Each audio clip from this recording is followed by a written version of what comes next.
Autant HubSpot, quand c'était que du market auto et qu'avec un environnement API qui était un peu light, on n'avait pas trop ces sujets-là. Maintenant, depuis qu'HubSpot, c'est le CRM, le service client, HubSpot as a platform, la base de données principale des entreprises, on commence à avoir vraiment beaucoup de demandes dans ce sens-là, où HubSpot devient le premier système des vendeurs, le premier système des marketeurs, et d'une manière générale, du coup, un outil vraiment au cœur IT de la boîte, comme pouvait être le RP sur ce sujet-là, peut-être une dizaine d'années en arrière. Maintenant, on commence à avoir vraiment des boîtes qui sont vraiment backées techniquement par HubSpot, et du coup, ça lève plein de sujets d'intégration qui sont des sujets pour nous qu'on traite régulièrement maintenant hein, avec Frédéric.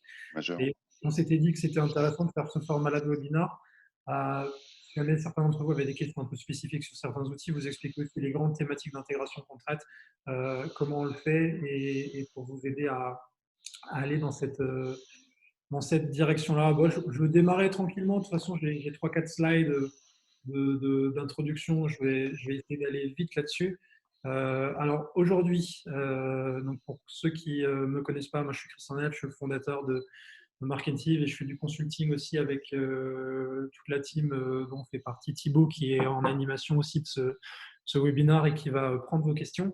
Et je suis accompagné aujourd'hui de Frédéric. Alors, il n'a pas Bonjour de à tous. il n'y a pas de cravate hein, comme ça en temps normal. C'est la seule photo qu'on a. Euh, et c'est lui qui s'occupe des Oui, intégrations pour nous et notamment des problématiques de gros. Si tu veux dire 2 minutes quelque chose, Frédéric. oui, bonjour à tous. Donc, effectivement, moi, je suis à Marketing depuis un peu plus d'un an et demi.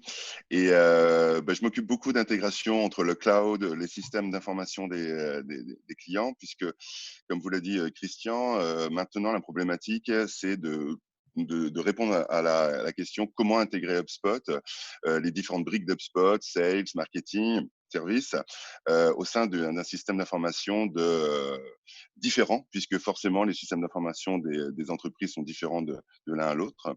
Et donc, on prend les problématiques, les user stories, pour pouvoir les transformer en workflow, pouvoir brancher les API qui maintenant sont très puissantes et très larges. Donc, je Et m'occupe avec finalement, de tout ça. t'avais fini? Non, t'avais pas fini. Vas-y. Oui, donc je m'occupe de toute cette partie du début jusqu'à la fin, c'est-à-dire de regarder, de cadrer avec nos entreprises, nos clients, le besoin, puis jusqu'à éventuellement l'implémentation en recommandant différentes stratégies ou différents outils. Qui interviennent finalement, ces intégrations-là interviennent pour moi à 2 étapes clés des projets. Soit c'est au début, tiens, pour qu'on achète HubSpot, finalement, on a besoin d'intégration et ça va valider la faisabilité du projet parce que si jamais notre HubSpot ne s'intègre pas avec X, Y, Z, bah, ça ne le fait pas. Ou alors c'est plutôt des intégrations pour moi un peu temps deux. On démarre avec HubSpot, on fait du marketing, c'est notre outil de CRM. Et maintenant, on veut fluidifier cette phase, on veut faire de la facture, on veut faire du stock, on veut faire du parrainage, on veut faire du X, Y, Z. Et là, ça vient peut-être plutôt en temps deux. Moi, c'est les 2 modalités que j'ai vues. C'est ça.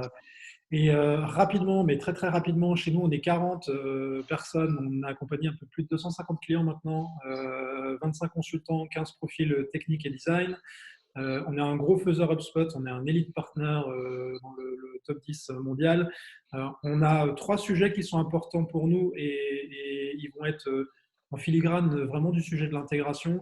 Il y a un sujet effectivement de technologie, mais donc il y a HubSpot, mais aussi tout ce qui peut aller autour. Donc c'est d'apporter de la technologie et de la connexion entre outils.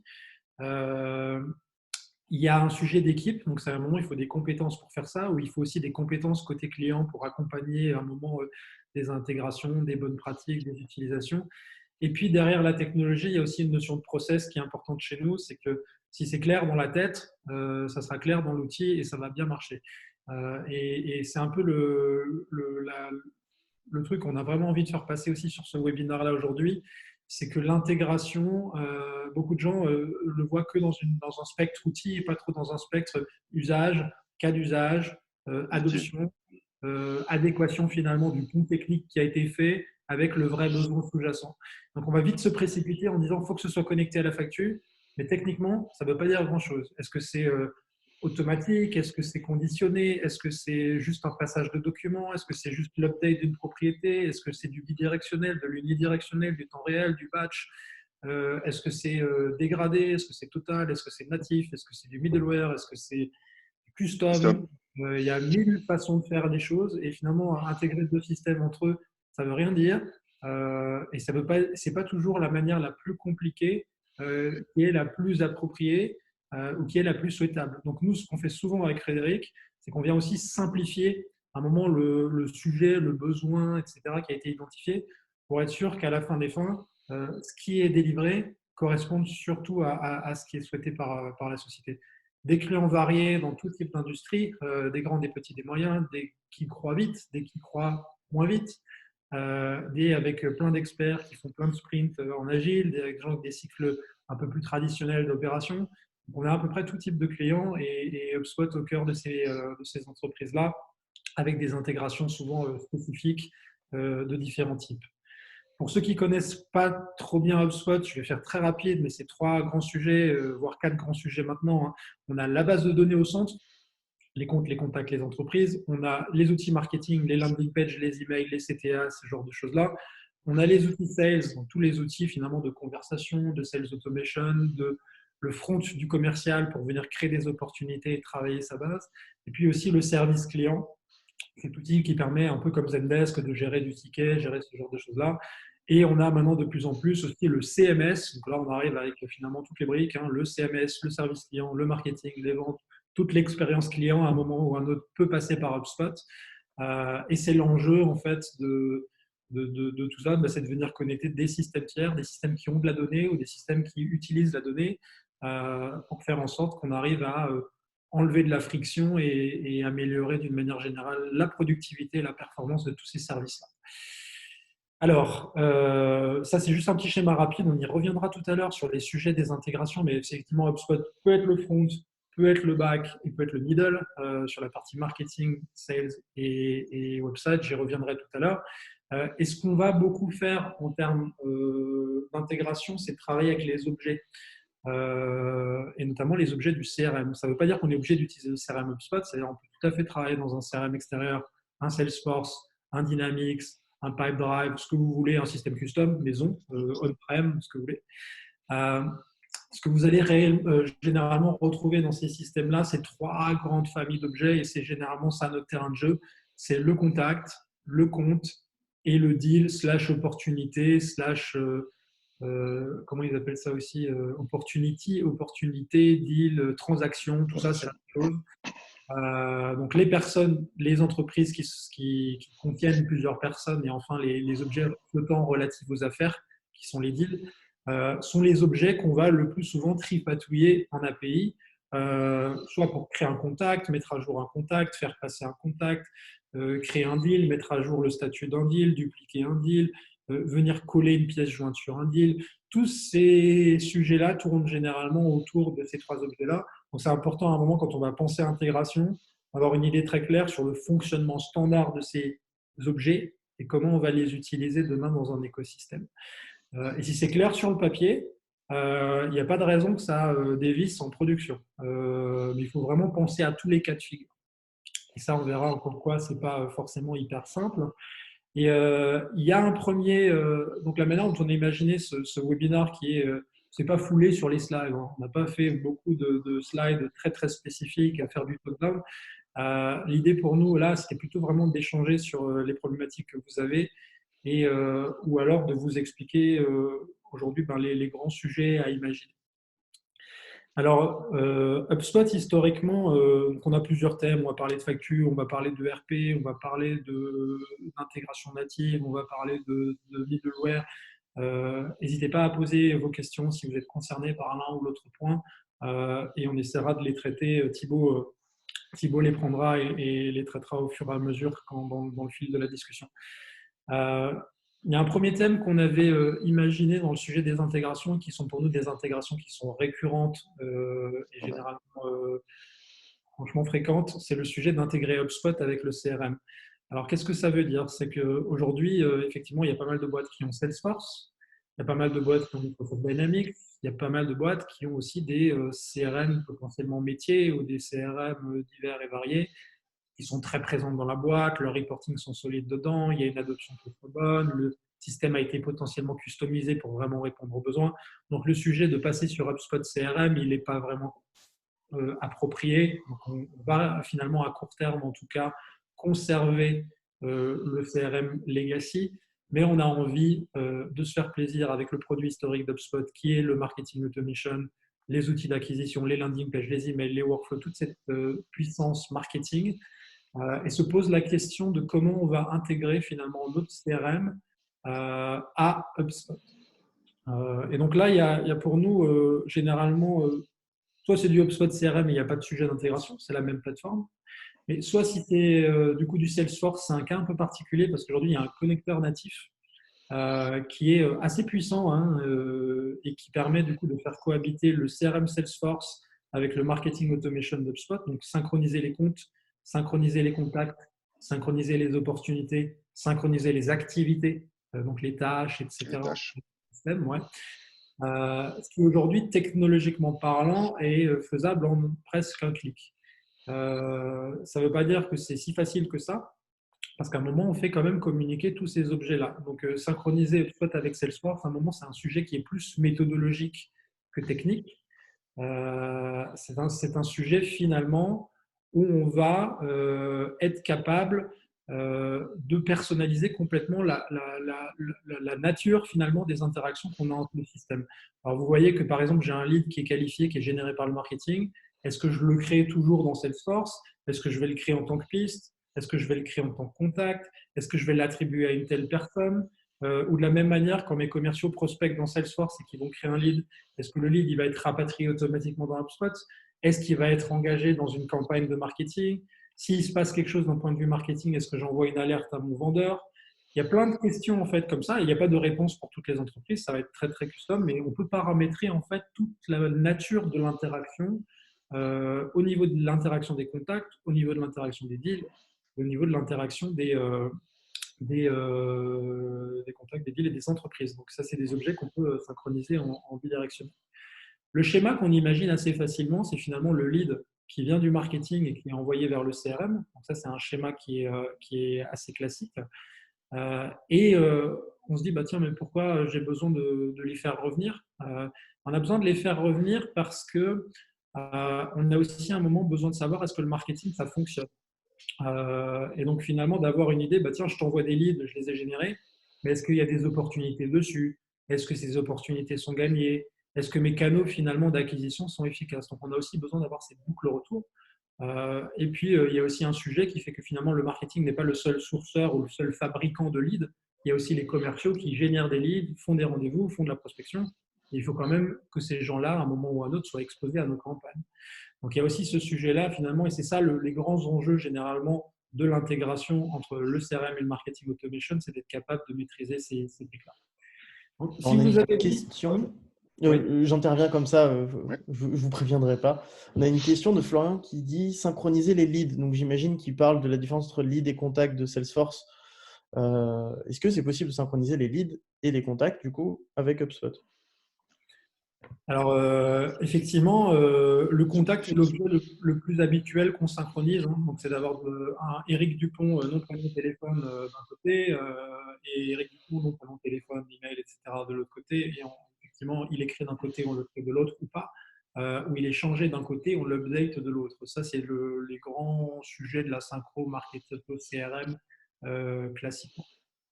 Effectivement, c'est dans le mapping, pardon Christian, c'est vrai que dans le mapping des propriétés, c'est là où on fait le lien entre le lead, le prospect, et on lui donne une qualification dans un système ou dans un autre. Donc ça, c'est des objets qui sont vraiment les plus réguliers. Ce qui peut arriver, c'est qu'on n'a pas de synchro natif qui existe. On n'a pas Salesforce, on n'a pas HubSpot CRM. C'était le cas un peu qu'on a cité juste avant. Et là, on se retrouvera avec deux options. C'est soit finalement de faire une connexion qui est custom, c'est-à-dire de créer automatiquement dans le CRM, donc de faire une connexion à la main, comme ce qu'aujourd'hui propose par exemple Frédéric. C'est d'utiliser l'API de création de contact. Donc, on va prendre le contact d'HubSpot, on va le créer dans le CRM. Et on va utiliser aussi une API dans l'autre sens qui va mettre à jour le statut. Est-ce que la personne est devenue client? Est-ce que la personne est dans une opportunité? Donc finalement, on fait deux ponts. bam, bam, qui nous permettent de reproduire finalement le comportement d'un connecteur natif comme ce que fait Salesforce, mais de manière customisée. Ça, c'est une option qui est aussi possible. Une question qui Oui, va dans ce sens-là. Est-ce que c'est possible de synchroniser une base produit interne avec HubSpot? oui. Oui, il y a l'objet produit qui maintenant, d'ailleurs, vient d'être updaté effectivement sur deux points. La gros avantage aussi de toute la team HubSpot, c'est leur capacité à pour une point. Un des points qui a été remonté, c'est une amélioration de leur objet produit, pour justement pouvoir répondre à beaucoup plus de besoins. Donc, on peut effectivement attacher à un contact et à un deal plutôt un produit ou des produits qui suivent le deal stage, qui suivent le niveau de vie du deal, et ce produit le remettre à jour par API. Il y a aussi un petit point en rebondissant sur ce que disait Christian, c'est que le connecteur qu'on peut créer et mettre entre les systèmes, il y a deux façons de l'imaginer. Le gros avantage d'HubSpot, c'est qu'il travaille, alors je suis un tout petit peu technique, avec des webhooks. Le webhook, c'est simplement la faculté de pouvoir garder du temps réel dans le moment où, par exemple, un prospect remplit un formulaire et le moment où il passe dans les systèmes. Et donc, c'est une très grosse opportunité de pouvoir garder un côté de temps réel, et ce contact vient être dupliqué dans les systèmes nécessaires. Ouais, pour rebondir aussi sur le sujet du produit, effectivement, le produit, à un moment, il va se situer généralement à l'intérieur d'une opportunité. C'est-à-dire que autant moi, j'ai mon contact, mon compte, et à un moment, je crée une opportunité. Dans cette opportunité, je peux avoir une variable qui est nombre de produits. Bah, X produits à X euros égale tant et tant de montant. Ce qui est aujourd'hui compliqué quand vous avez des métiers très custom, très métiers, et où vous avez des prix différents par type de client, des éléments qui se déclenchent, type des francs de port à partir de telle et telle taille de deal, etc. C'est difficile à modéliser dans HubSpot nativement. Donc, généralement, on ne va pas remplacer votre PIM à cet endroit-là. On va plutôt travailler dans votre ERP, dans votre outil métier, dans ce truc-là, et rapatrier l'info dans le deal HubSpot pour avoir la bonne visualisation et pour que le front du commercial soit respecté. Donc, à un moment, il ne faut pas vouloir tout recréer dans HubSpot, parce que si ce que vous faites, c'est très métier, très spécifique, on n'arrivera pas à le refaire avec la brique plug and play d'HubSpot. On sera obligé d'utiliser un système extérieur. Et là, on va parler d'une intégration vraiment en rapproché pour qu'on puisse, au moment de la création du deal, importer des produits, ou alors avoir une fenêtre qui nous permet de créer le deal avec des produits qui viennent d'un système extérieur, et à un moment recréer automatiquement le deal dans HubSpot en rapatriement. C'est transparent pour le commercial, il reste dans HubSpot, mais en tout cas, techniquement, on tweak un peu les briques habituelles de cette interaction-là. Et puis, ce qui sort aussi de là, c'est la possibilité, au-delà du custom, au-delà du natif comme Salesforce, c'est possiblement d'utiliser un middleware. On dira un petit mot sur cette option-là aussi. Vous avez peut-être entendu parler de technologies comme Scribe Software, il y a des technologies comme FormStack, Bedrock Data, TrueJ, il y a plein de marques différentes, mais c'est des gens qui à un moment ont fait un peu de manière standardisée ou de manière packagée, sassisée, produit, ce que nous, on est à un moment amené à faire peut-être de manière un peu plus custom. Ils en ont fait un produit avec un front qui vous permet de venir plugger HubSpot à des CRM divers et variés. Ça existe aujourd'hui. J'ai une petite question là qui est encore dans le thème sur le CRM Microsoft Dynamics. On m'a dit que ça pouvait être compliqué. Qu'en pensons-nous? Ça peut être compliqué. N'importe quelle connexion, en fait, même avec Salesforce, qui est complètement techniquement natif, peut être compliqué. On se retrouve des fois, et Thibaut peut en parler, sur des connexions multi-pays avec derrière plein de teams, plein d'attributions très complexes, du clustering, parfois des objets custom. Et du coup, la modélisation intellectuelle de comment on veut faire interagir les deux systèmes est lourde. Donc, Dynamics, en gros, on le connecte habituellement, soit c'est du maison, soit on va utiliser un middleware type FormStack, par exemple, soit Bedrock, on a… Pardon? Bedrock Data aussi qui Ouais, c'est ça, c'est FormStack, c'est la même boîte. ma boîte. Ou alors, les besoins sont très simples, et habituellement, là, on est plutôt sur un sujet type PySync. On va dire, tiens, nous, on a une connexion avec Dynamics, mais elle est très simple. On veut juste faire passer les contacts et faire remonter le statut, est-ce qu'il est devenu client ou pas. Si ça vous suffit, c'est très simple. Si vous voulez quelque chose de bidirectionnel et que votre Dynamics est très compliqué, forcément les schémas de synchro prévus vont être compliqués et forcément la mise en œuvre va être pas simple. Donc, c'est comme ça qu'il faut le voir. Ça n'a rien d'impossible. Nous, on a plein de clients qui ont Dynamics avec HubSpot parce qu'ils sont Microsoft, parce qu'ils aiment bien, parce qu'ils ont des prix, parce que, etc., où ils sont tout Microsoft de A à Z. C'est un peu les DSI françaises. On aime bien bundleiser beaucoup de choses. On voit souvent du Microsoft partout, que ce soit de la bureautique avec du SharePoint, etc. Et ça va aller jusqu'au CRM, voire à l'ERP. Du coup, forcément, le CRM, il n'est pas challengeable et ils se disent, bah, là, HubSpot marketing, c'est quand même vachement bien. On aimerait bien bénéficier des landing pages, de l'acquisition du truc du milieu. Et là, du coup, on fait une connexion custom. Ça n'a rien d'insurmontable. Tout dépend de jusqu'où est-ce qu'on est prêt à aller et si on veut, quel niveau de synchronisation on peut Sachant vouloir. qu'aujourd'hui, HubSpot a racheté PySync et l'ont intégré à leur marketplace d'HubSpot de connexion. Du coup, dans l'éventualité d'une synchronisation qui est standard, j'ai envie de dire, avec l'utilisation des contacts, des comptes et des deals d'une manière assez classique avec Dynamics, la technique est rendue très simple par HubSpot, vu qu'on a juste à faire la connexion entre PySync et Microsoft Dynamics, parce que la connexion entre PySync et HubSpot est maintenant native. Et pour ajouter effectivement quelques points dans la réflexion, quand on fait appel à un middleware, on map les propriétés d'objets d'un système à un autre. Dès lors où on veut aussi entrer dans une smart logic, c'est-à-dire entre le moment où on synchronisera un contact à un autre, on veut que ce contact, par exemple, on lui vérifie son email. Là, on va tout de suite partir sur quelque chose d'un peu plus custom pour justement brancher un service SaaS entre le Microsoft Dynamics, par exemple, et HubSpot. Le contact va arriver dans Dynamics, va être vérifié par un service SaaS tiers, donc grâce à ce petit middleware custom, puis rentre dans HubSpot. C'est vraiment la différence avec un middleware qui, lui, va mapper directement le contact de Dynamics avec un contact dans HubSpot. Là, des fois, on peut être amené à travailler sur une smart logic et de faire un chemin un peu détourné pour donner de la validité à ce contact, vérifier son email ou faire bien d'autres choses. Et le gros enjeu ici pour moi sur la synchro CRM Marketing Automation, c'est d'avoir des processus marketing et des processus vente qui sont clairs. Ce n'est pas le cas dans toutes les boîtes où le traitement il est un peu aléatoire. Le lead devient du marketing, on ne sait pas trop qui va le traiter. Typiquement, si vous êtes déjà dans cette situation-là de ne pas avoir une idée très claire de qu'est-ce qui va se passer, ça ne sert à rien de parler intégration parce que l'intégration, on va devoir lui dire de manière très précise qu'est-ce qu'on veut qu'il se passe. Donc, avant, il faut avoir des idées claires et repartir aussi du process avant de dire il faut absolument brancher. Ça, c'est typiquement ce qu'on entend souvent et on se dit brancher quoi. Et c'est ça qui est important, c'est qu'est-ce qu'on veut faire. Il y a un thème, effectivement, après qui revient pas mal sur les intégrations natives. On parlait de PySync, on parlait d'autres choses, on parlait de Zapier. Zapier aussi, intégration native. Parfois, il y a un amalgame que moi, j'aime moyennement. On a chez HubSpot un écosystème aujourd'hui d'intégration native et qui sont globalement natives, ça veut dire plug and play. Ça veut dire que vous, moi, n'importe qui, quasiment, peut venir connecter les deux.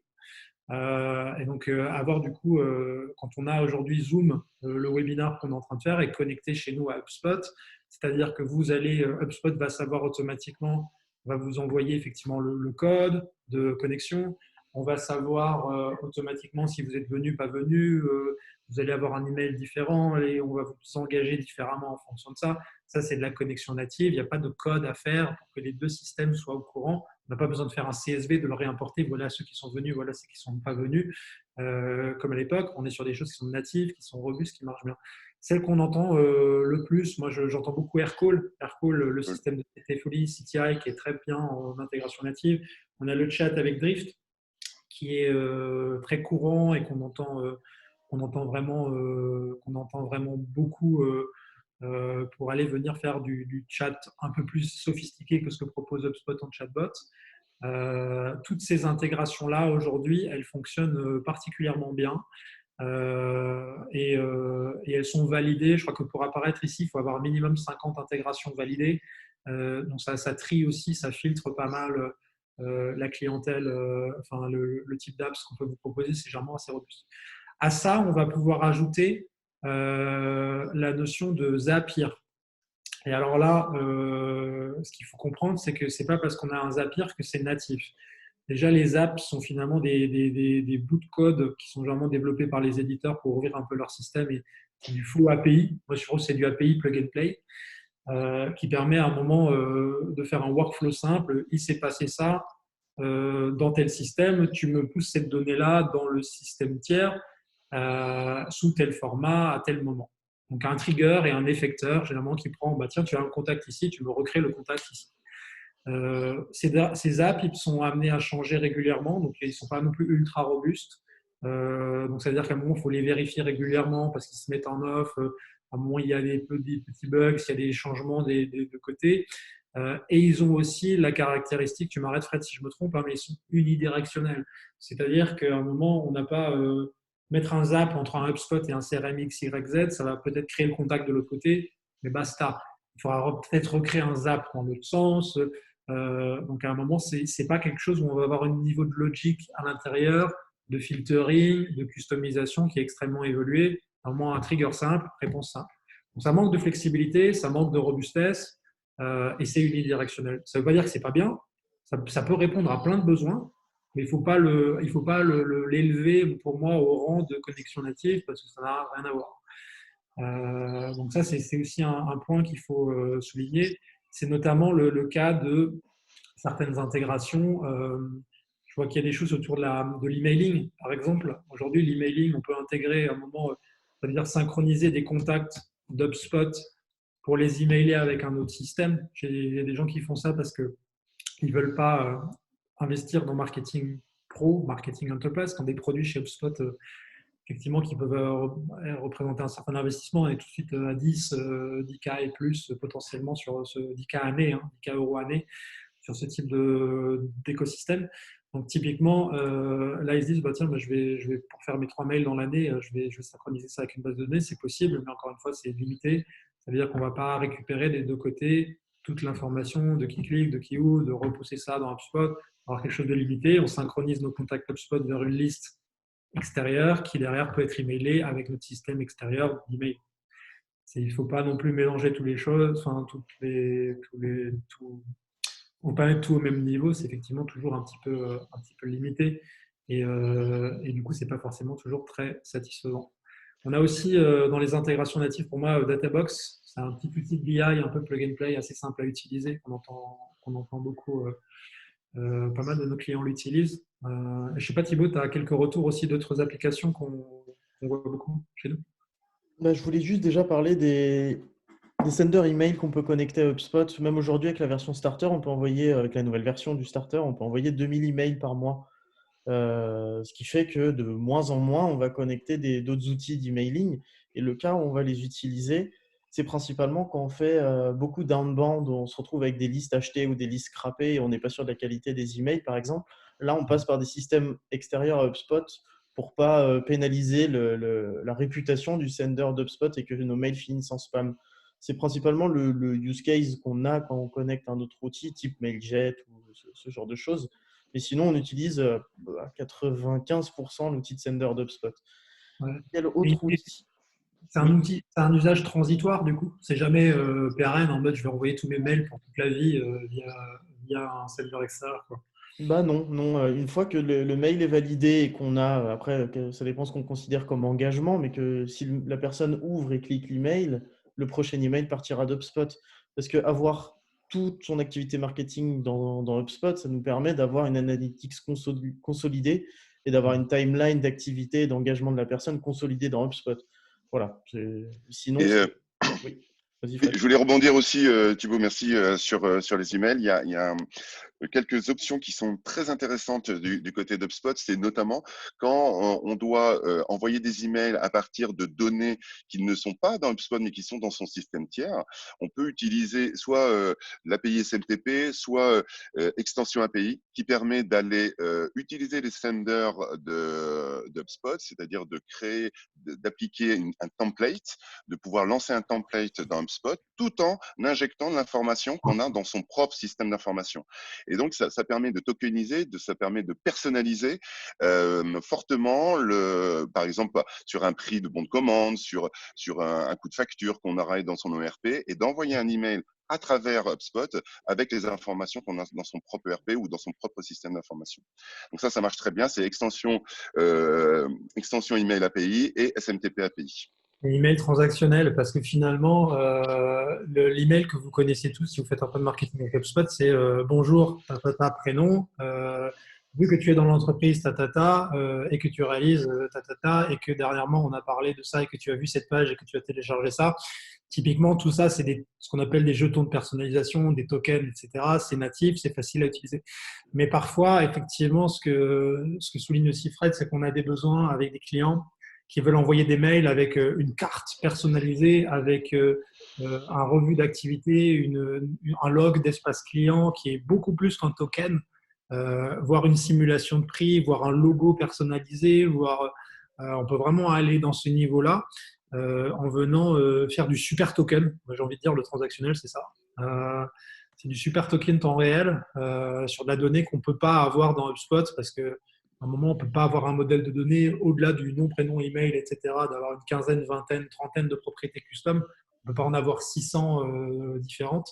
Donc, on est obligé de venir à un moment utiliser aussi ce genre de choses-là. Donc, les intégrations natives, c'est un super écosystème, mais c'est pas non plus, ça ne va pas répondre à tous les besoins systématiquement des entreprises. Et il y a aussi, ce que moi je trouve intéressant là-dedans, c'est qu'il y a un socle, le CRM d'HubSpot, le marketing d'HubSpot, qui sont généralement pérennes. Et ce qui se passe autour, ça change tout le temps. Moi, j'ai l'impression que les apps, l'app de webinar, nous, on a régulièrement changé parce qu'en gros, elle se tire un peu la bourre et une fois, il y a elle qui est bien, une fois, il y a l'autre qui est bien. Et on n'y est pas spécialement attaché. Pareil pour le chat, pareil pour pareil pour les sondages. Et il y a finalement un espèce de match permanent sur ces petites apps périphériques qui sont un peu moins structurants. Donc, on les plug, on récupère la donnée et puis peut-être qu'à horizon 1 an, 2 ans, 3 ans, on va switcher sur une app qui fait un peu mieux cette partie-là de job. Voire HubSpot la propose maintenant nativement et puis c'est terminé, tel que la vidéo, tel que la signature de contrat, l'édition de devis. Il y a plein de choses que HubSpot au fil de l'eau a commencé à proposer nativement, qui fait qu'aussi on a des petites apps qu'on débranche parce que bon, ça fait le job en direct avec HubSpot. Il y avait un thème aussi qu'on avait mis en place, c'est une question qu'on a régulièrement sur la notion de connexion middleware versus connexion custom. Moi, la lecture que j'en ai, donc le middleware, c'est un produit, encore une fois, c'est un SaaS, plug and play, où on va dire, tiens, voilà ma clé API d'un côté, voilà ma clé API de l'autre côté, et derrière, on va avoir un petit front pour personnaliser la nature de l'intégration entre un CRM, un outil marketing automation HubSpot, par exemple. Et ça permet de gagner pas mal de temps parce qu'on n'est pas obligé de développer à la main, effectivement, toutes les routes, d'avoir quelque chose de bidirectionnel et d'aller vite. Et puis d'avoir un front pour venir faire des changements. Parce que votre intégration, généralement, avec le marketing automation et le CRM, elle évolue. Finalement, j'avais dit ça, mais je veux maintenant les attribuer différemment ou je n'ai pas envie de synchroniser cette partie-là parce que je trouve que c'est du déchet. Et du coup, on va venir changer des paramètres. Et le fait d'avoir un middleware quand on est sur quelque chose qui n'est pas natif, ça donne une interface pour venir changer la liste, changer le segment, décocher quelque chose. Et ça, sans repartir dans un sprint de développement, de faire un chèque à un intégrateur et de perdre du temps et potentiellement du budget pour venir ajuster un connecteur natif. Le connecteur custom. Le connecteur custom, il est du coup pour moi bien adapté quand on sait vraiment très précisément ce qu'on veut. Et si on est encore dans cette phase où on se cherche, le sujet d'avoir un middleware, ça peut être du coup une vraie possibilité et une vraie option pour moi. Par contre, ça vient avec un coût qui n'est pas négligeable. Généralement, ces solutions-là, on va vite être dans des budgets entre 5 à 15, 20 K à l'année, juste du middleware. Ce qui, pour les entreprises de taille intermédiaire à petite, c'est un investissement quand même. Donc, ça peut faire un peu peur d'aller dans ce type de solution. Tu veux ajouter quelque chose, Oui, Frédéric? oui, effectivement. Donc, merci Christian. Il y a on va dire la différence majeure entre ce que je disais un tout petit peu tout à l'heure entre un middleware et une intégration custom, c'est la faculté de pouvoir procéder à une logique un tout petit peu différente dans la connexion, entre la connexion d'un système A vers HubSpot ou dans l'autre sens du système HubSpot vers le système A. Effectivement, un middleware nous permet de mapper les propriétés, first name, last name, etc., toutes les propriétés custom. Mais dès lors, on veut peut-être ajouter quelque chose, transformer quelque chose, enrichir quelque chose entre deux, on sera obligé de passer par une connexion custom pour pouvoir garder un workflow le plus efficace possible. Mais aussi, dès lors où on veut se connecter à un système lui-même custom, un ERP, on a souvent le cas de figure chez nous où nos clients ont un ERP métier extrêmement précis qui reprend tous les produits, les commandes, la facturation et ne souhaite pas du tout en changer. Par contre, c'est des informations, par exemple de stock, qui souhaitent un petit peu reproduire dans HubSpot, permettant d'aller alimenter, de nurturer leurs propres clients sur je n'ai plus vous faire auquel cas, à partir de là, on est aussi obligé de faire une connexion custom, mais ce qui donne un énorme avantage de la connexion custom, puisque on peut mettre n'importe quelle propriété dans les champs, requêter dessus et surtout faire évoluer les besoins au fur et à mesure de l'entreprise. Il y a une question sur les outils, ça je ne sais pas trop, peut-être que Thibaut peut nous aider là-dessus. L'outil de SMS qui peut être plugué à HubSpot. Je sais qu'on a des clients qui font ça. Tu as un nom de techno en tête qu'on utilise? Ouais, j'en ai un bien, ça s'appelle Zachary. C'est Zachary, je sais pas comment on dit. Ça se connecte avec HubSpot et ça permet d'avoir l'historique des conversations et même déclencher des campagnes SMS depuis les workflows d'HubSpot, donc c'est top. On n'a pas utilisé mieux que celui-là à date. D'accord. La difficulté parfois quand on a pour moi des sujets internationaux où on veut envoyer des SMS dans plein de numéros d'extension de pays. Hein. Ça, Ça marche. Ça marche aussi. Okay. Ouais. Ok. Et on a aussi du coup des outils qui permettent derrière de balancer ça vers des outils d'envoi de courrier aussi. Ça, c'est des choses que les entreprises souhaitent faire aussi de plus en plus. Mixer des parcours. Bah, tiens, tu reçois un email et puis si tu as fait ça, tu reçois un courrier. Puis derrière, le commercial qui t'appelle, commencer à travailler sur des approches aussi multicanales. Le fait d'aller revenir plugger des produits extérieurs, c'est quelque chose de sympa aussi. WhatsApp s'intègre bien aussi maintenant, par exemple à HubSpot. Ça, c'était pour illustrer le middleware, mais je pense qu'on a bien couvert le sujet. Il y a encore deux thèmes qu'on voulait aborder. Et puis, je pense qu'on va s'arrêter là. Il y avait le thème de l'ERP. Alors, on en a un petit peu parlé, effectivement. 9 fois sur 10, pour moi, ça va être du custom. Il y a très, très peu aujourd'hui de middleware satisfaisant dans le domaine de l'ERP. Il y a tellement de ERP différents. Ils sont en plus très souvent métiers. En France, j'entends beaucoup parler de Everwin. J'ai aussi du SAP, j'ai des outils métiers dans l'immobilier, j'ai plein d'autres choses différentes. Donc typiquement, là encore une fois, ça ne veut rien dire. Connecter HubSpot avec un ERP, est-ce qu'on peut le faire? Oui, mais ça demande d'avoir les idées claires sur qu'est-ce qu'on fait. Et encore une fois, là, je vous ramène à vos objets initiaux.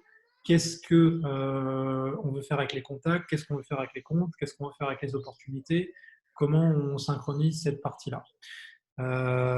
Ça, c'est quelque chose qui fonctionne bien chez nous, mais il ne faut vraiment pas vouloir aller à 360 degrés. Il faut vraiment vouloir se dire de quoi j'ai besoin pour chacun des opérateurs et comment je vais venir synchroniser les systèmes. Sachant que des fois, on est obligé de reproduire des interfaces de commandes dans des environnements ou dans des écosystèmes compliqués. On prend HubSpot, le commercial travaille dans HubSpot. Il a à un moment une CRM extension, donc un encart finalement sur son objet classique qui lui permet d'éditer une commande complexe, c'est-à-dire que ça ouvre un espèce d'iframe. Il prend sa commande, il est techniquement dans l'ERP parce que l'ERP, il a le PIM, il a les factures, il a le franco de port, il a les machins pays, il a l'édition documentaire, il a l'édition de facture. Donc, tout ça, on ne va pas le reproduire de zéro dans HubSpot, ça serait ridicule. On garde ça, mais on vient mettre la couche d'intelligence sales, d'intelligence marketing et venir apporter tout le métier dans HubSpot pour qu'il puisse y avoir une prise de commande. Ça, c'est le sujet le le plus récurrent pour moi en ERP. C'est celui-là que je vois le plus. T'as d'autres points Oui, à... en effet, je rebondis effectivement sur cette fonctionnalité qui est une fonctionnalité pour moi et à mes yeux très importante. C'est de pouvoir bénéficier de l'UI, de l'interface utilisateur de HubSpot. Et effectivement, en tant que sales, on a cette petite carte qui nous permet d'ouvrir une fenêtre et de tout de suite interagir avec son ERP, Sage, un ERP custom ou autre, ou SAP, de prendre la commande et nous, on vient connecter par exemple typiquement soit le bon de commande, soit le devis, soit la facture, soit l'élément qu'on a déterminé en user story au préalable, et bien directement, on vient l'attacher au deal, par exemple. Donc, le sales remplit sa commande et dès que ça valide, boum, le deal est updaté avec en pièce jointe soit le PDF, soit des éléments de cette commande. Donc, c'est vraiment pour éviter de casser un workflow de vente, pour nous, une extension qui est assez majeure et qui permet de garder une habitude très user-friendly. La dernière chose aussi, je disais sur les ERP, effectivement, c'est ça. Il y a de l'information qui est très utile. Je le disais un petit peu tout à l'heure sur des fois certains états de stock qui permet de suivre les clients. Ils ont presque plus de stock. On peut leur envoyer des éléments, des emails, des comptes promos, des promotions, oui, pardon. Et ça nous permet d'avoir un système qui est encore plus riche et plus efficace. Ouais, et parfois, au-delà du fait de pouvoir taper les objets des deux côtés, c'est ne serait-ce que displayer l'information. C'est-à-dire que pour le sales, il a besoin de savoir où en est, je sais pas moi, le projet de construction, le projet de machin, le projet de delivery, le stock du client. Donc, juste de faire remonter, en fait, de créer un encart avec de l'indicatif qui concerne le client sur ce qui se passe dans l'ERP en termes de production, sur une date de démarrage, sur, je sais pas moi, une date de livraison, peu importe ce que vous faites, mais qui viennent juste, en fait, en gros, venir faciliter les choses. C'est pas toujours du must-have, mais c'est des nice-to-have. Et en fait, mis bout à bout, ce genre de petites choses, bah, c'est les 10 minutes de gagner dans la journée, fois 10 commerciaux, fois 220 jours dans l'année, quoi. Et vous faites le calcul. Est-ce que ça vaut le coup de l'intégrer ou est-ce que ça vaut pas le coup de l'intégrer? Généralement, c'est assez marrant comme résultat. Euh, il y a une petite question rapide sur Navigator. C'est natif. Vous êtes juste obligé d'avoir 16 Navigator Teams, ce qui est pas donné. Hein. C'est plus de 100 balles par tête. C'est quand même assez cher. Mais c'est vraiment super pratique. Et maintenant, on a aussi l'intégration de vraiment très forte entre Sales Navigator et HubSpot qui permet de commencer à scénariser des choses, des emails, de la tâche de prise de connexion avec LinkedIn. Ah, c'est pas mal. Ça, c'est un truc qui va sortir prochainement. Je pense que Thibaut va faire une place pour ça dans la product newsletter HubSpot qu'on sortira la prochaine fois. Parce que je pense que ça va être une tuerie. En effet, il y a pas mal. Sales Navigator est quand même très, très utilisé en connexion. Et puis, plein de petits outils qui permettent de soit valider un email, soit d'aller le rechercher, soit de vérifier telle et telle chose qui sont intégrées nativement dans HubSpot. Ah, il y a une question pour...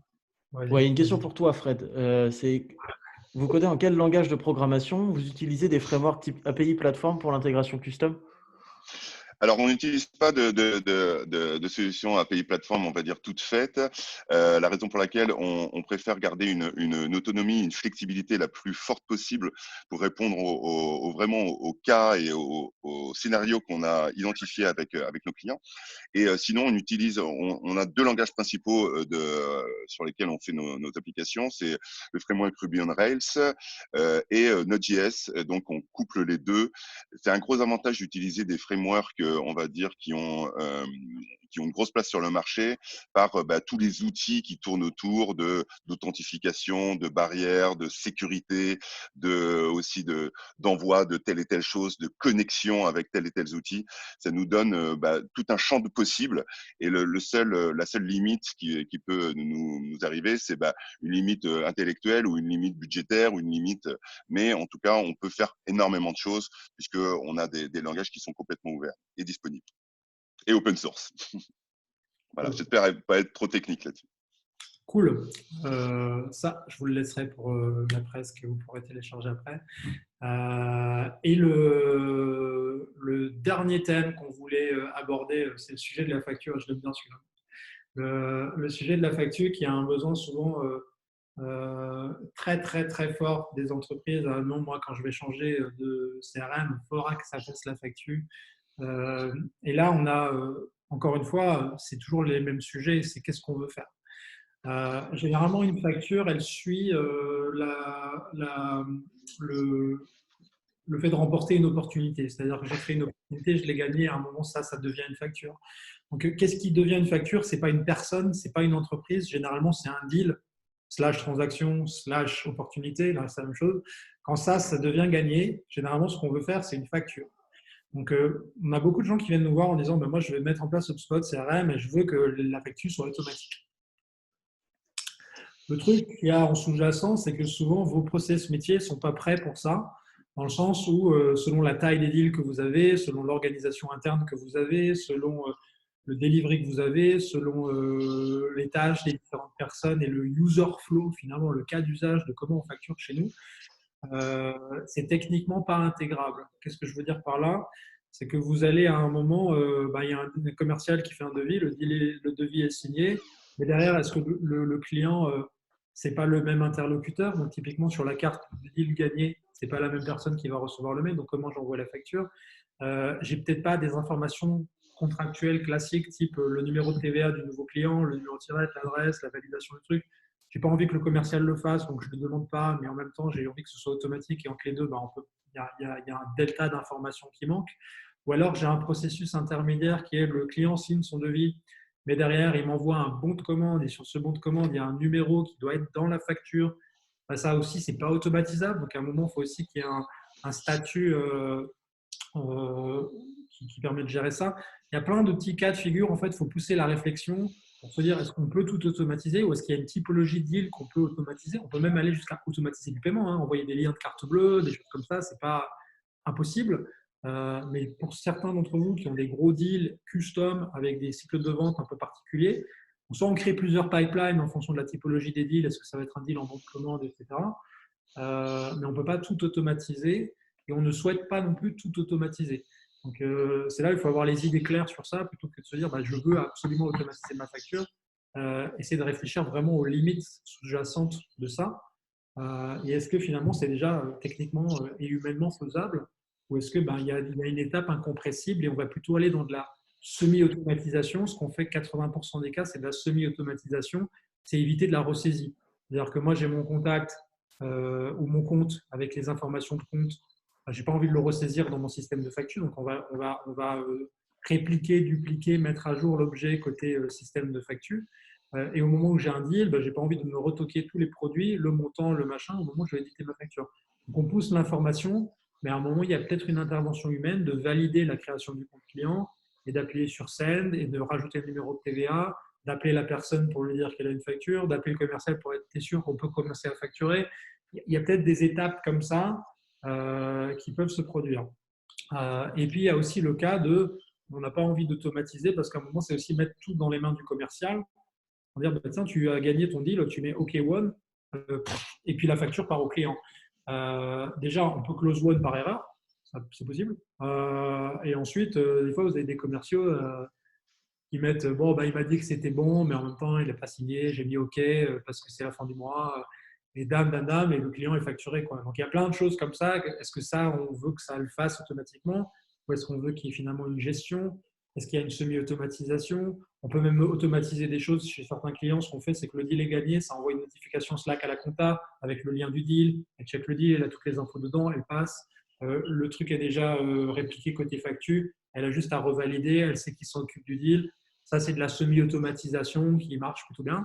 Mais donc, essayez de réfléchir vraiment, est-ce que ça va impacter votre organisation commerciale ou pas, quoi. Ouais, pour compléter, pardon. Oui, Ouais. pardon, Christian, mais pour te compléter, effectivement, ça, c'est la réflexion majeure qu'il faut avoir et pour que ça fonctionne bien et que ça soit bien scalable, c'est cette réflexion qu'on doit avoir en amont.